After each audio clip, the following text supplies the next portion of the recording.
ناجيت ربي بشهر رمضان شهر الأمان والمنى والفيضان. bismillahi barke borom Tuubaa. bismillahi rahmaani rahiim. allahumma salli ala sayyidina muhammad nabil ummi wa ala alihi wa sahbihi wa sallama taslima.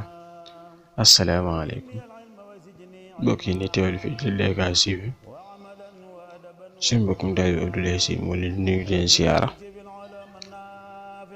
ñu jox seen wàcc bu baax fas yéene dikk ak yéen ci li nga xam ne mooy naafile bis bi.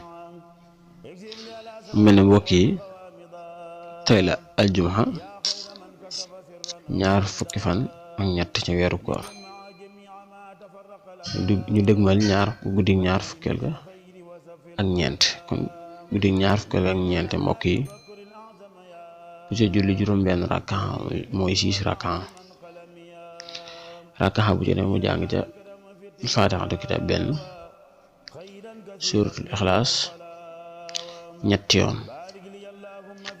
mu ne ku def loolu dana tàbbi aljana te deesu ko xisaab. kon ñu fas yéene dikk ñeen ci li nga xam ne mooy salaatu bis bi.